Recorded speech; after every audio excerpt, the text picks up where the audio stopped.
নমস্কার বন্ধুরা, আজকে তোমাদেরকে দেখাবো কিভাবে কানাড়া ব্যাংকের এটিএম ফর্ম কিভাবে ফিল আপ করতে হয়। এটিএম অ্যাপ্লিকেশনের জন্য কিভাবে ফর্মটা ফিল আপ করবে। তো এখানে রয়েছে কানাড়া ব্যাংকের অ্যাপ্লিকেশন ফর্ম, যেটা ATM debit card application form. তো কিভাবে ফিল আপ করবে সেটা তোমাদের কাছে দেখাবো।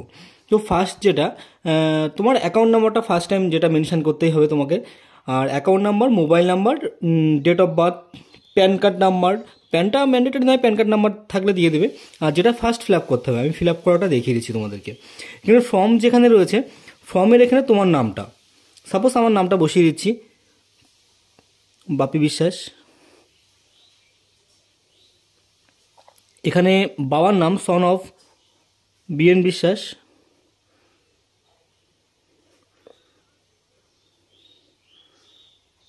অ্যাড্রেসটা মেনশন করে দিতে হবে।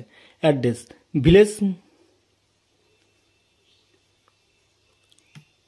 Village Arpara, post office বড়জিয়াকুর,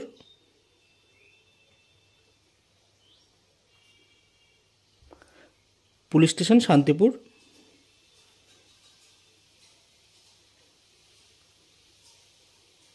district Nadia.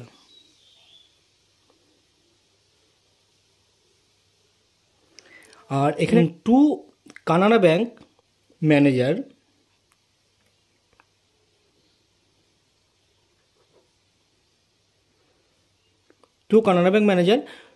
নাম যেটা রয়েছে, নামটা তোমার নাম মেনশন করে দিতে পারো। নাম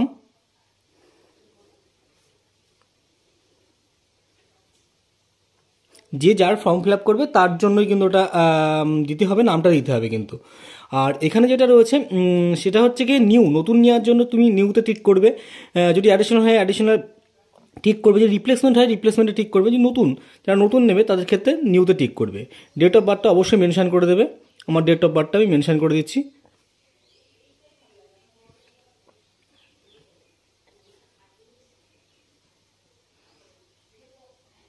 এখানে প্যান নাম্বার কারোর থাকলে প্যান নাম্বারটা অবশ্যই কিন্তু মেনশন করে দেবে।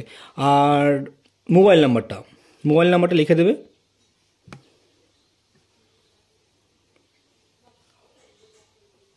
মোবাইল নাম্বারটা অবশ্যই লিখে দেবে। আর অ্যাকাউন্ট নাম্বারটা তো তোমাকে লিখতে হবে।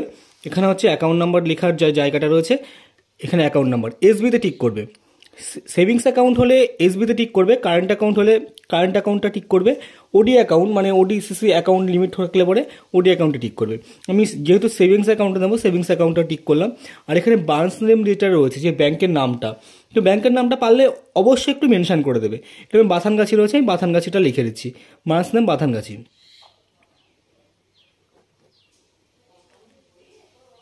আর অ্যাকাউন্ট নাম্বারটা আমি মেনশন করে দিচ্ছি, 1727101012।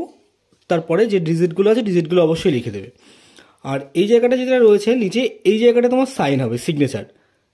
যার সাইন সেটা সিগনেচার করবে, যেটা সাইন। আমার সাইনটা আমি করে দিচ্ছি, এখানে সাইন করে দেবে, আর কিচ্ছু না।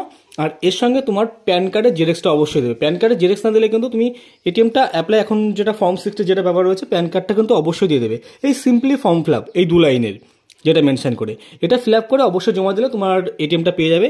তো যারা ফর্ম ফিল আপ করতে পারো না তাদের জন্য এই ভিডিওটা।